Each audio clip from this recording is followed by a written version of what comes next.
अगली खबर है जहां पर इलाज के लिए इंजेक्शन की किल्लत है। ब्लैक फंगस के इलाज के लिए इंजेक्शन की किल्लत सामने आई है। रेड क्रॉस सोसाइटी के दफ्तर से वापस ये लौट रहे हैं तीमारदार। रेड क्रॉस सोसाइटी के पास आज इंजेक्शन की सप्लाई नहीं हुई है। अब तक केवल 30 मरीजों को इन्फोटेरेसिन इंजेक्शन मिले हैं। 165 इंजेक्शन अब तक रेड क्रॉस सोसाइटी ने बांटा है। 80 मरीजों के लिए कमिश्नर दफ्तर से लेटर जारी हुआ था। इंजेक्शन की किल्लत की वजह से तीमारदार परेशान हो रहे हैं। मौजूदा समय में रोज़ 500 वायल की ज़रूरत है। फंगस के बढ़ते मरीजों के अनुपात में उसकी जो दवाएं हैं उनकी शॉर्टेज हो गई है। इन्फोटेरेसिन बी इंजेक्शन है और उसको लिए रेड क्रॉस सोसाइटी को एक नोडल संस्था बनाया गया है जो बंटवारा करती है। और आप देखिए कि सुबह से तमाम ऐसे लोग हैं जो तीमारदार हैं वो यहाँ पर पहुँचना शुरू हो गए हैं क्योंकि उनको लेटर जारी हो चुका है मंडलायुक्त कार्यालय से, लेकिन दवाओं की किल्लत है इसलिए लोग खाली हाथ बैठे हुए हैं। और जो रेड क्रॉस सोसाइटी है क्योंकि उनके पास खुद भी ये इंजेक्शन नहीं है ब्लैक फंगस के इलाज में होने वाला, तो ऐसे में वो भी जो लोग आ रहे हैं उनको यहाँ से लौटा दिया जा रहा है। लोग यहाँ पर जो पहुंच रहे हैं, आप कहाँ से आए, आपको कितनी इंजेक्शन की जरूरत है? हम लोकल के ही हैं। हमें पापा को 15 दिन की डोज बताई गई थी तो अभी सिर्फ 2 ही दिन की मिल पाई है। तीसरे दिन की फिर लेने आए तो बता रहे हैं अभी पिछले वालों को नहीं मिली, आज नहीं मिल पाएगी।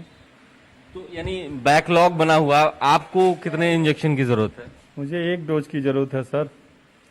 19 तारीख को हम यहाँ आए, मैं देवरिया से रहने वाला हूँ। मुझे लेटर इशू हुआ कि आपको 3 दिन का डोज को लेने के लिए आपको लेटर मिला। जो लेटर आप देख लीजिए। मुझे बहुत खुशी हुई कि चलिए सिस्टम से मैंने पेपर बनवाया, सब कुछ मिल गया, अब मुझे अपना इंजेक्शन। कितने दफ्तरों का चक्कर लगाना पड़ा इसके लिए? फिर पहले KGMC मेडिकल कॉलेज में फिर जाके इशू कराना पड़ा, ADM कैंप इशू कराना, फिर जाके कमिश्नर के वहाँ पेपर सबमिट होने के बाद मुझे मिला ये लेटर।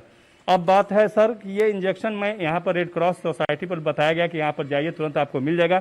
यहाँ पर आने के बाद पता चला कि ऊपर से ही 30 आ रहा है, 40 आ रहा है। तो ये चिट्ठी है, यानी इस इंजेक्शन करनी पड़ रही है। पहले अस्पताल से लिखवाइए, उसके बाद CMO दफ्तर से लिखवाइए, AD हेल्थ के यहाँ से लिखवाइए, कमिश्नर दफ्तर से अनुमोदन कराइए और उसके बाद फाइनली ये ऐसी चिट्ठी जारी हो रही है रेड क्रॉस सोसाइटी के लिए कि आप जा करके वहां से अपना इंजेक्शन ले सकते हैं। लेकिन जब लोग यहाँ पे आ रहे हैं तो खाली आते हैं क्योंकि सप्लाई नहीं है, कमी है। क्यों कमी है साहब, आप ये बताइए। डिमांड काफी है और प्रोडक्शन इसका नहीं है।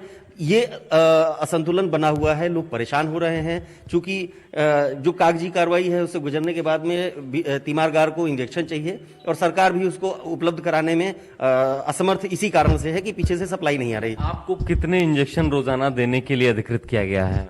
हमको अधिकृत किया गया है कि जो भी मंडलायुक्त कार्यालय से लेटर आएगा उनको 3 दिन की डोज लिख के दी गई है और वो हम उसको मुहैया करा दें। इसका प्रोडक्शन नहीं है सरकार के पास में।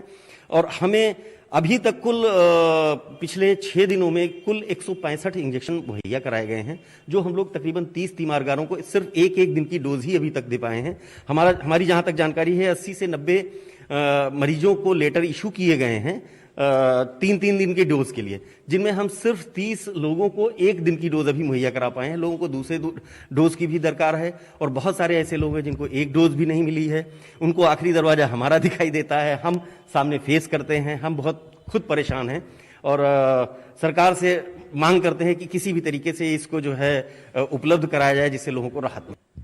तो हकीकत यही है कि एक तय मानक के हिसाब से लोगों को इंजेक्शन देना है। 3 डोज से ज्यादा एक बार में नहीं दिया सकता एक मरीज को। लोग चिट्ठी लेके इस तरह यहाँ पर पहुंच रहे हैं, लेकिन क्योंकि अब इंजेक्शन की क्राइसिस है, बैकलॉग बना हुआ है, पुराने मरीजों को ही नहीं मिल पा रहा, तो नए मरीज यहाँ से खाली हाथ लौट रहे हैं। कैमरामैन सुंदरम के साथ अभिषेक पांडे, भारत समाचार, लखनऊ। और चलिए अब